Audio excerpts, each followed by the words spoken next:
हाँ जी दोस्तों, स्वागत है आपका मेरे YouTube चैनल में।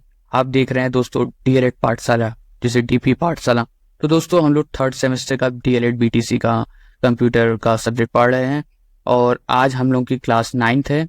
और क्लास 9 दोस्तों लास्ट क्लास है कंप्यूटर की। आज हम लोग का कंप्यूटर का फुल सिलेबस कंप्लीट हो जाएगा।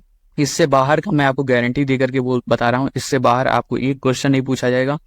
आप हमारे लेक्चर 9 लेक्चर जो है 9 लेक्चर 20-20 मिनट के हैं, आई थिंक 20 से मैक्स नहीं है कोई, तो 20-20 मिनट का आप वो लेक्चर देख लेंगे। आपको कंप्यूटर सब्जेक्ट जो है वो एकदम बाय हार्ट एकदम दिमाग में याद हो जाएगा। आप उसमें 25 में 25 नंबर ले आएंगे दोस्तों। तो दोस्तों लास्ट क्लास जो थी, क्लास 8th जो थी, उसमें हम लोग देख लेते हैं कि हम लोगों ने उसमें क्या क्या पढ़ा था। एक बार क्विक रिविजन कर लेते हैं कि हमने क्या क्या पढ़ा था उसमें। ठीक है दोस्तों, तो हमने पढ़ा था उस कल की क्लासेस में कि शिक्षा दूरदर्शन जो है, हाँ जी, शिक्षा दूरदर्शन रोचक दृश्य और श्रव्य माध्यम से पढ़ाई को आसान बनाना। ये अधिगम इंटरनेट से पढ़ाई, वीडियो, मेल आदि होता है। फिर ऑनलाइन परीक्षा समय बचाती है और पारदर्शी और सुरक्षित करती है। ई शिक्षण इंटरनेट से पढ़ाई की सुविधा। रोजगार पोर्टल जो होता है वो नौकरी खोजने के लिए वेबसाइट है। आईसीटी इन स्कूल का सारा सिस्टम कंप्यूटर से। शिकायत पोर्टल, बिना ऑफिस गए शिकायत भेजना। और फिर लास्ट टाइम हमने पढ़ा डिजिटलाइजेशन, मतलब डाटा को ऑनलाइन करके उसकी ट्रांसपेरेंसी करना, पारदर्शिता करना। ठीक है दोस्तों, तो ये था लास्ट क्लास में हमने ये चीज पढ़ी थी। अब हम लोग आते हैं आज की लास्ट क्लास में, क्लास 9 जो है। दोस्तों बता देना चाहता हूँ, आप लोग हमारे चैनल को सब्सक्राइब करें डीएलएड पाठशाला _, और टेलीग्राम चैनल ज्वाइन करें नोट्स के लिए डीएलएड _ पाठशाला। ठीक है दोस्तों, आइए चलते हैं, आप आगे बढ़ते हैं। हम लोग पढ़ते हैं आज की क्लास। 10 से 12 स्लाइड है आज की क्लास में और आज हम लोग फाइनलाइज कर देंगे, ओवरऑल खत्म कर देंगे सिलेबस। तो पहला चीज हम लोग पढ़ने जा रहे हैं, प्रभावी निर्णय में डाटा माइनिंग की भूमिका। अब डाटा माइनिंग क्या होती है और उसके प्रभावी निर्णय मतलब उसके रोल क्या है, डाटा माइनिंग की भूमिका क्या है उसमें, मतलब role of data mining for effective decision making. अब डाटा माइनिंग का रोल क्या है इफेक्टिव डिसीजन, अच्छा डिसीजन लेने में। ठीक है, तो अब हम लोग पढ़ेंगे डाटा माइनिंग होता क्या दोस्तों। तो जब स्कूल प्रशासन है, स्कूल मैनेजमेंट किसी समस्या का फैसला लेता है और उस फैसले के लिए आंकड़ा डाटा का उपयोग करता है, तो उसे डाटा माइनिंग करते हैं। माइनिंग मतलब क्या हुआ, कोल माइनिंग जैसे होता है, कोल की खदान हो गया, जैसे कोल माइनिंग, अब उसमें कोल सोना निकाल रहे हैं, कोयला निकाल रहे हैं, कोल माइनिंग हो गया, सोना गोल्ड माइनिंग हो गया। तो इस तरीके से डाटा माइनिंग होता है, मतलब उसमें से डाटा निकालते हैं, डाटा कलेक्ट करते हैं, निकालते हैं, आंकड़ों का उपयोग करते हैं और फिर उस डाटे को एनालाइज करते हैं। वो आपने देखा होगा ना, एनालाइज करते हैं, ग्राफ बनाते हैं, पाई ग्राफ बनाते हैं या और बार ग्राफ बना देते हैं, इस तरीके का। तो अलग अलग तरीके का आपका डाटा को एनालाइज करते हैं, डाटा माइनिंग कर करके। तो जब स्कूल प्रशासन, मतलब अब स्कूल प्रशासन की बात हो रही है यहाँ पे, तो स्कूल मैनेजमेंट किसी समस्या को फैसला लेता है, किसी समस्या पर फैसला लेता है और उस फैसले के लिए डाटा मतलब आंकड़ों का उपयोग करता है, तो उसे डाटा माइनिंग कहते हैं।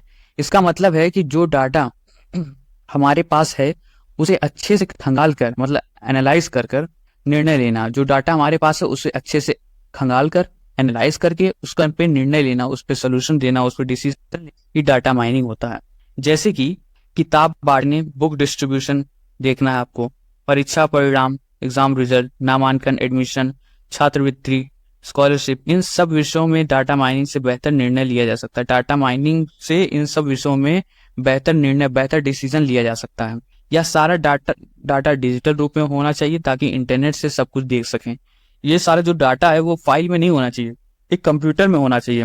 कंप्यूटर में जब होता है ये सारी चीजें डाटा, तो उसको एनालाइज करना, उस पर खंगाल कर, उसको हर जहां से डाटा इकट्ठा करके उसको एनालाइज कर, उस पर स्टडी करना और उस पर इंटरनेट की वजह से उसको कहीं भी देख सकते हैं। तो ये सारा काम आपका डाटा माइनिंग में आता है दोस्तों। समझ में आया दोस्तों डाटा माइनिंग क्या है, कि मतलब जो हमारे पास डाटा है हमारे पास, उसे अच्छे से खंगाल करके उस पर एनालाइज करना, निर्णय लेना, डिसीजन लेना, तो ये होता है डाटा माइनिंग। ठीक है, समझ में आया ना आप लोगों को ये टॉपिक। आइए आगे चलते हैं। आप लोगों को अगर नहीं समझ में आएगा तो आप फिर से बैक जाकर के आप वीडियो में आप फिर से पढ़ सकते हैं। हालांकि मैं इतना अच्छे से नोट्स लिखा हूँ कि आसान भाषा में कि आपको समझ में आ जाएगा वो। आइए अब हम लोग पढ़ते हैं कि सॉफ्टवेयर क्या होता है। अब कंप्यूटर में हार्डवेयर होता है और सॉफ्टवेयर होता है। हार्डवेयर मतलब जो हार्ड चीज जैसे हो गई, जैसे माउस हो गया, कंप्यूटर हो गया, ये सारी चीजें जिसको हम टच कर सकते हैं वो सारे हार्डवेयर हो गए। सॉफ्टवेयर क्या होते हैं, प्रोग्राम वगैरह होते हैं जिससे काम करता है वो सारी चीजें। तो अब हम पढ़ते हैं सॉफ्टवेयर होता है। सॉफ्टवेयर वे प्रोग्राम होते हैं जो कंप्यूटर को चलाते हैं। सॉफ्टवेयर वो प्रोग्राम होता है, कंप्यूटर को चलाता ही है। ये कंप्यूटर को बताते हैं कि उसे क्या करना है। कंप्यूटर को यही बताता है सॉफ्टवेयर कि आपको क्या करना है। सॉफ्टवेयर को छू नहीं सकते, सॉफ्टवेयर को टच नहीं कर सकते, देख नहीं सकते, देखा नहीं जा सकता, बस कंप्यूटर में प्रयोग कर सकते हैं। सॉफ्टवेयर में क्या होता है, कोडिंग होती है, कोडिंग की वजह से वो काम करता है, कोडिंग की वजह से वो काम करता है। सॉफ्टवेयर वे प्रोग्राम होते हैं जो कंप्यूटर को चलाते हैं, यही कंप्यूटर को चलाता है, कंप्यूटर को बताता है कि उसे करना क्या है। और सॉफ्टवेयर को हम लोग छू नहीं सकते, उसे देख नहीं सकते, बस कंप्यूटर का प्रयोग कर सकते हैं। दोस्तों समझ में आया आप लोगों को? एक सेकेंड। जी हाँ दोस्तों, तो हमने पढ़ा सॉफ्टवेयर क्या होता है, ठीक है।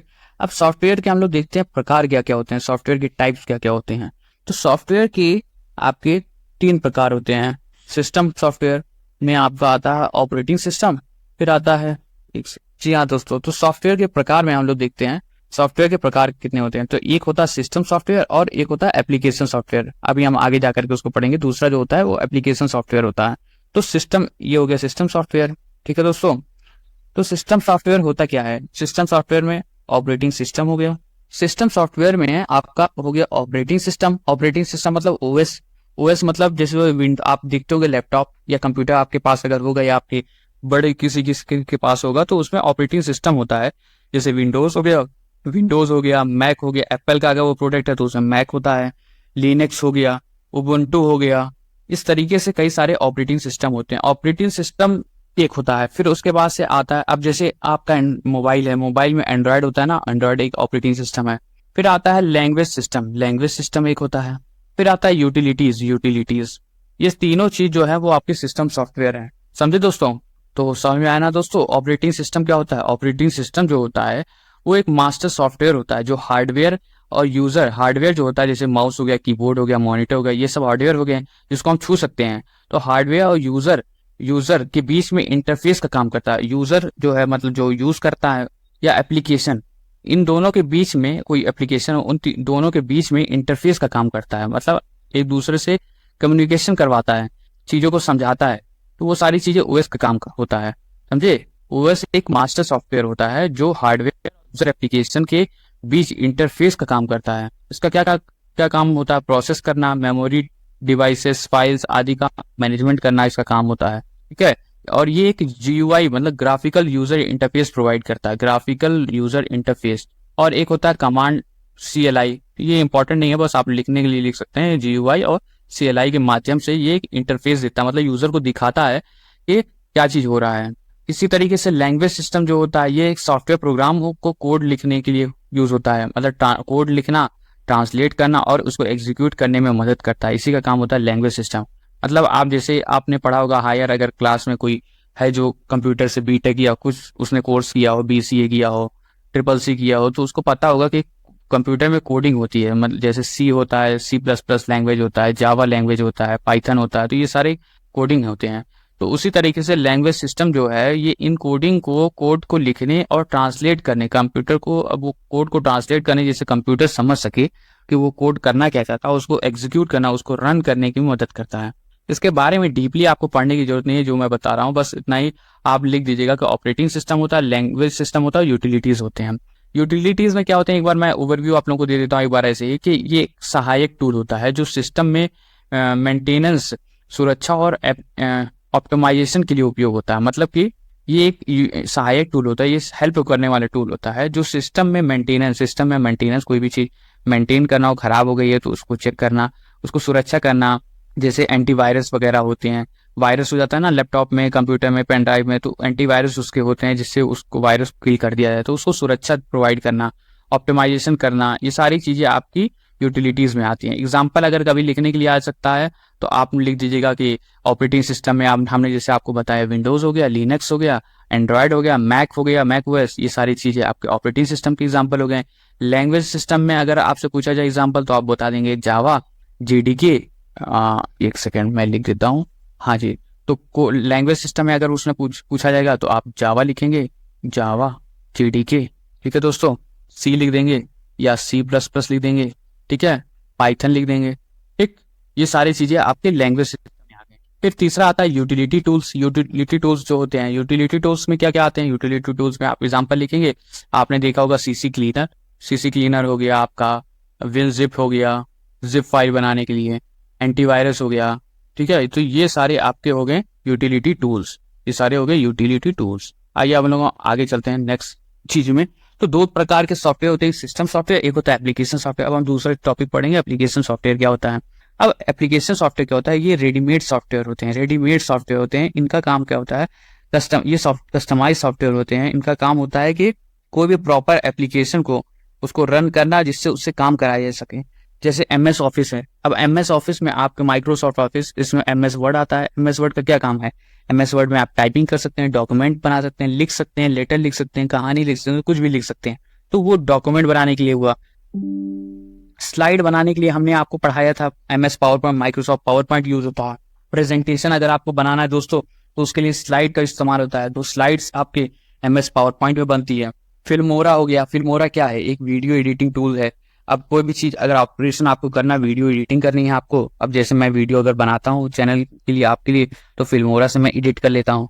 फोटोशॉप क्या है, फोटोशॉप में आपने देखा ना कि आप जब फोटो खिंचवाने के लिए जाते हैं, अभी आप कोई भी दुकान पे जाते हैं पासपोर्ट साइज फोटो खिंचवाने के लिए, जो भी साइज की, तो फोटो आपको क्लिक करता है, फिर वो कंप्यूटर में डालता है और एक एप्लीकेशन खोलता है फोटोशॉप करके। फोटोशॉप में वो क्या करता है, आपकी इमेज को एडिट करता है, उसमें साफ करता है आपका जो भी चीज गलत चीजें हो रही है या आपके बाल इधर उधर उड़ रहे हैं, तो वो सारी चीजें क्रॉप करता है, आपके बैकग्राउंड को चेंज करता है, आपको फेयर करता है या जो भी करता है, क्लीन करता है बेसिकली फोटोज को। तो ये सारी चीजें एप्लीकेशंस होते हैं, एप्लीकेशन सॉफ्टवेयर के। तो ये एक रेडीमेड सॉफ्टवेयर होता है, कस्टमाइज सॉफ्टवेयर होता है। इसका एक पर्टिकुलर एम होता है एप्लीकेशन सॉफ्टवेयर का, जिस काम के लिए हम यूज करना है वो काम वो करता है। जैसे कि MS ऑफिस हो गया, फिल्मोरा हो गया, फोटोशॉप हो गया।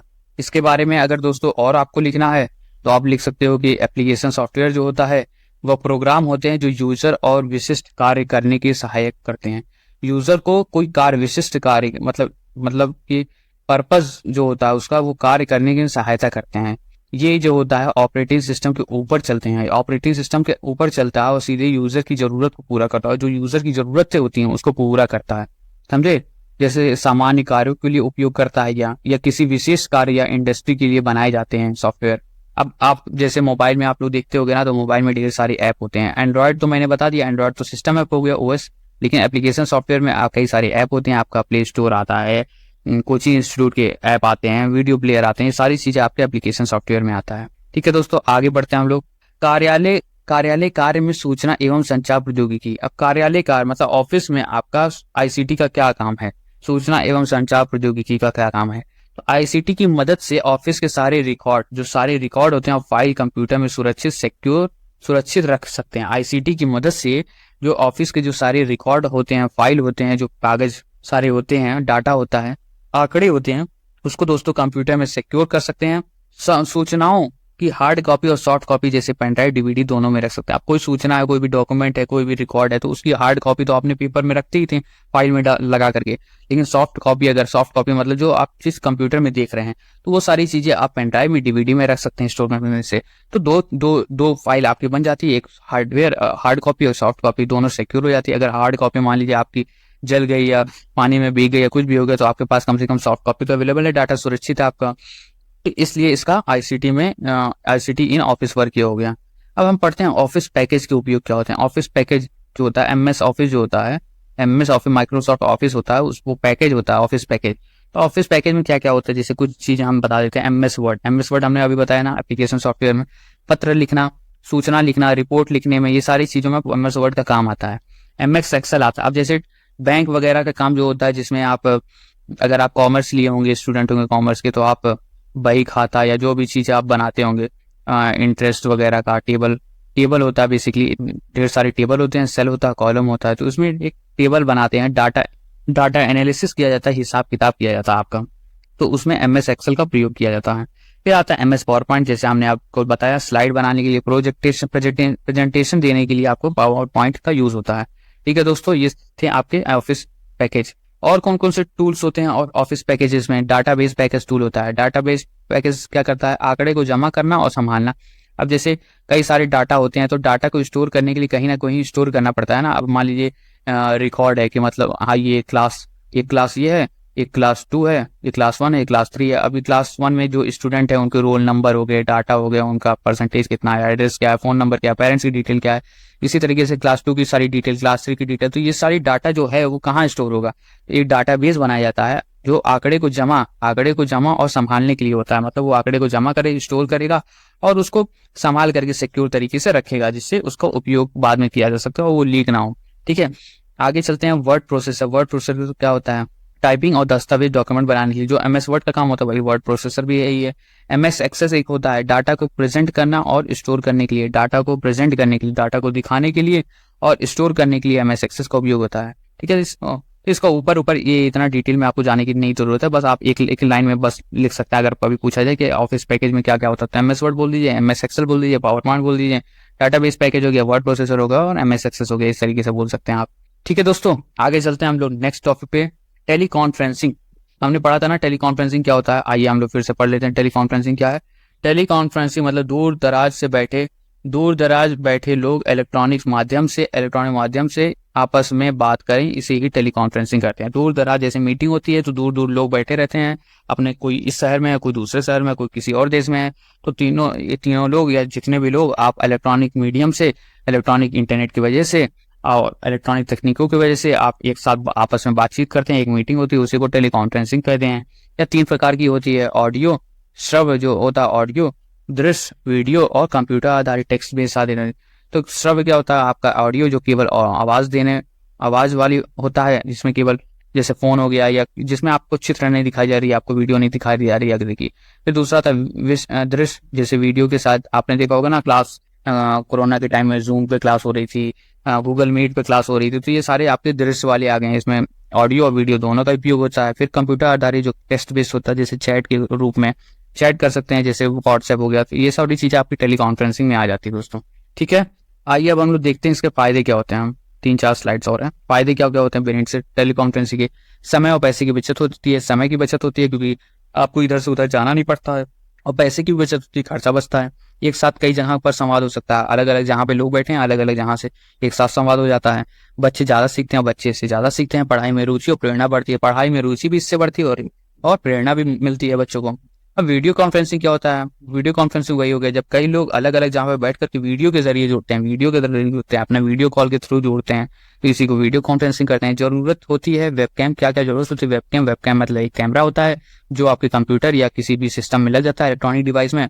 माइक की जरूरत होती है जिससे आप बोल सकते हैं, जिससे आपकी आवाज इधर से कंप्यूटर के थ्रू, आपके इंटरनेट के थ्रू आपके उधर उसको सुनाई देती है। स्पीकर का काम होता है आपकी आवाजों को जो रेज होती हैं, वेव होती हैं, आपके उसको साउंड में प्रोड्यूस करना। फिर इंटरनेट का काम, इंटरनेट एक मीडियम हो जाता है जो ये सारी चीजें करवाता है कम्युनिकेशन। तो जरूरत क्या क्या चीजें होती हैं? वेबकैम की, कैमरा की, माइक की, स्पीकर की, इंटरनेट की। इसका उपयोग क्या होता है? मीटिंग में, क्लास में, ट्रेनिंग आदि में होता है। ठीक है दोस्तों, वीडियो कॉन्फ्रेंसिंग समझ में आया आप लोगों को? आगे चलते हैं हम लोग शिक्षा में मल्टीमीडिया की भूमिका क्या होती है, role of multimedia in education. ठीक है, मल्टीमीडिया का मतलब होता है, मल्टीमीडिया का मतलब क्या होता है? जिसमें टेक्स्ट हो, इमेज हो और ऑडियो, टेक्स्ट हो, इमेज हो और ऑडियो, वीडियो हो और एनिमेशन हो, ये सारी चीजें मिल करके मल्टीमीडिया बना। मल्टी मतलब कई सारी मीडिया, मल्टीमीडिया। ठीक है, मल्टी और मीडिया, मल्टी मतलब कई सारी चीजें और मीडिया मतलब जो भी चीज दिखती है, जैसे टेक्स्ट हो गया, इमेज हो गया, ये ऑडियो हो गया, वीडियो हो गया, एनिमेशन हो गया, कार्टून हो गया, ये सारी मल्टीमीडिया चीजें हो गई। इससे पढ़ाई और समझ दोनों आसान हो जाती है। इससे क्या होता है? पढ़ाई और समझ दोनों आसान हो जाती है, समझे? अब जैसे स्मार्ट क्लास, आपने क्लास में देखा होगा ना, प्रोजेक्टर लगा होता है स्मार्ट क्लास में, तो स्मार्ट क्लास में क्या होता है? बच्चे के टेक्स्ट जो होते हैं, ग्राफिक्स और वीडियो से पढ़ाई करवाई जाती है। उसमें टेक्स्ट होते हैं, ग्राफिक होते हैं, सुंदर सुंदर चीज दिखाई जाती है। जैसे मैं आपको जो पढ़ा रहा हूँ, ये पीपीटी है, ठीक है, PDF पीपीटी है, इस तरीके से मैं आपको प्रेजेंट कर रहा हूँ। इसमें मैं कुछ ग्राफ बना दे रहा हूँ, कुछ और प्रेजेंटेशन कर रहा हूँ, तो ये सारी चीजें मल्टीमीडिया। मेरी ऑडियो भी जा रही है, तो टेक्स्ट भी हमारा जा रहा है, हमारी इमेज भी जा रही है, हमारी ऑडियो भी जा रही है, वीडियो भी जा रही है, एनिमेशन जा रही है, सारी चीजें। देखो हमारा लोगो भी जा रहा है, DP पाठशाला। ठीक है दोस्तों, तो ये सारी चीजें आपकी आ गई, ये सारी चीजें आपकी स्मार्ट क्लास हैं। तो ये हो गया मल्टीमीडिया। तो role of multimedia in education का क्या है? इससे पढ़ाई का और समझ दोनों आसान हो जाती है। जैसे स्मार्ट क्लास में बच्चे टेक्स्ट, ग्राफिक और वीडियो से पढ़ाई करते हैं। ठीक है दोस्तों, आते हैं मल्टीमीडिया के तत्व क्या होते हैं, एलिमेंट क्या होते हैं। अभी हमने पढ़ा वो चीज, शब्द होते हैं, कोई भी टेक्स्ट है, चित्र है, कोई भी फोटो है, आवाज है, हम ऑडियो जो बोल रहे हैं वो आवाज हो गई, चलचित्र हो गई, कोई वीडियो होती है, एनिमेशन मतलब कार्टून या जो भी। कार्टून तो एक बेसिक टर्म है, एनिमेशन मतलब कोई भी चीज का एनिमेट करना, किसी चीज को एक कंप्यूटर के फॉर्म में, इमेज के फॉर्म में उसको बनाना, उसको स्केच बनाना एक तरीके, वो एनिमेशन हो गया। ठीक है दोस्तों, तो ये सारी चीजें तत्व हो गए इसके। अब हम पढ़ते हैं कि लास्ट टॉपिक है कार्यालय कार्य में आईसीटी के गुण। ये लास्ट टॉपिक है हमारे सब्जेक्ट का। अब इसके बाद कंप्यूटर सिलेबस खत्म हो जाएगा। तो कार्यालय कार्य में आईसीटी के गुण क्या होता है, मतलब merits of ICT in office work. Office work में कार्यालय कार्य में आईसीटी के गुण क्या क्या होते हैं। तो सूचना को जल्दी आदान प्रदान होता है, सूचनाओं का जल्दी। आप कोई भी मान लीजिए आप किसी और सिटी में हैं और पता चला लखनऊ में मीटिंग हो रही है सीएम साहब की, अब उनको डाटा चाहिए, तो अब वो ऑफलाइन मोड पे तो जाएगा नहीं, डाटा ऑफलाइन मोड पे जाएगा तो काफी लेट में जाएगा। तो वो डाटा आपको ईमेल के थ्रू या किसी और चीज के थ्रू, आपका सॉफ्टवेयर के थ्रू आपका डाटा अपलोड हो जाएगा। तो सूचनाएं को जल्दी आदान प्रदान, जल्दी से सेकंडों में आपका आदान प्रदान हो जाता है सूचनाओं का। कार्य को प्रभावी योजना, कार्य की प्रभावी योजना होती है। दूरस्थ कर्मचारियों से संपर्क, जो दूर कर्मचारी होते हैं उनसे संपर्क बन जाता है। रिकॉर्ड की सुरक्षा होती है, डाटा रिकॉर्ड की सुरक्षा होती है। समय और पैसे की बचत होती है, समय भी बचता है और पैसे की बचत होती है। तो ये सारे गुण होते हैं कार्यालय में आईसीटी के यूज के। क्या क्या, सूचनाओं को जल्दी आदान प्रदान, कार्य की प्रभावी योजना, दूरस्थ कर्मचारियों से संपर्क, रिकॉर्ड की सुरक्षा और समय और पैसे की बचत होती है। तो ये सारी चीजें हमने आज के लेक्चर में पढ़ी और हमारा कंप्लीट सिलेबस कंप्यूटर का खत्म हो जाता है। सिलेबस कंप्लीट, ठीक है दोस्तों, सिलेबस हम लोगों का कंप्लीट हो गया। सिलेबस कंप्लीट कंप्यूटर का 25 में से 25 मार्क्स इतने से आ जाएंगे। आप लोग ये 9 वीडियोस देख लीजिएगा, 9 वीडियोस आपके पूरे कॉन्सेप्ट, पूरा कंप्यूटर का सारी चीजें क्लियर हो जाएगी। इससे बाहर आपको कुछ नहीं आएगा। तो एक बार हम लोग डिस्कस कर लेते हैं हमने आज की क्लास में क्या क्या पढ़ा था, क्योंकि अब से कल इसी टाइम पे साइंस की, विज्ञान की क्लासेस स्टार्ट हो जाएंगी 4 बजे के टाइम। दोस्तों रिमाइंडर आप लोग घंटी बजा दीजिएगा और बेल आइकन दबाइए और यूट्यूब चैनल को सब्सक्राइब करिए। नोट्स के लिए आप टेलीग्राम चैनल को ज्वाइन करें, ठीक है दोस्तों। तो हम लोग एक बार रिवाइज कर लेते हैं। तो शॉर्ट नोट्स में हमने डाटा माइनिंग की पढ़ी। डाटा माइनिंग क्या है, डाटा को माइन करना मतलब उसको निकालना, उस पर विश्लेषण करना, निर्णय लेने के लिए डाटा का विश्लेषण, ठीक है, इसी को डाटा माइनिंग कहते हैं। एक शब्द में अगर बोलना है एक वाक्य में तो ये हो गया। सॉफ्टवेयर क्या, कंप्यूटर से निर्देशन करने वाले प्रोग्राम, कंप्यूटर की निर्देशन करने वाले प्रोग्राम। टाइप ऑफ सॉफ्टवेयर में क्या क्या होता है, सिस्टम सॉफ्टवेयर और application software. Office work in ICT, record को स्टोर करने के लिए, सूचना सुरक्षित रखने के लिए और में सहायक होता है। ऑफिस पैकेज में क्या क्या होता है, MS Word, Excel, PowerPoint आदि, ईटीसी आदि। टेलीकॉन्फ्रेंसिंग में आपका दूरस्थ बातचीत होती है। वीडियो कॉन्फ्रेंसिंग में ऑडियो वीडियो से संवाद होता है। मल्टीमीडिया क्या होता है, टेक्स्ट, वीडियो, एनिमेशन आदि से पढ़ाई, ठीक है। मेरिट्स ऑफ आईसीटी क्या होता है, किस चीज में मेरिट्स ऑफ आईसीटी आपकी कार्यालय कार्य में, ठीक है। तो इसमें क्या होता है, तेज संचार, सुरक्षा और पैसे की बचत होती है, ठीक है दोस्तों। तो ये था हम लोग का लेक्चर लास्ट कंप्यूटर का। आशा करता हूँ दोस्तों आप लोग को समझ में आता होगा और हमारे साथ आप लोग 25 में 25 लाएंगे कंप्यूटर में, ये मैं गारंटी देकर के कहता हूँ। दोस्तों लाइक करें, शेयर करें, पीपीटी को भी शेयर कर दें, पीडीएफ को, नोट्स को भी, और हर ग्रुप में तड़का मचा दें। और एग्जाम में तांडव होगा दोस्तों, हम लोग आग लगा देंगे कंप्यूटर के पेपर में। और अब से हम लोग साइंस की क्लास लेने वाले हैं शाम को। तो दोस्तों तब तक के लिए thank you so much. Like कर दीजिए आप लोग दबा करके। मिलते हैं नेक्स्ट वीडियो में।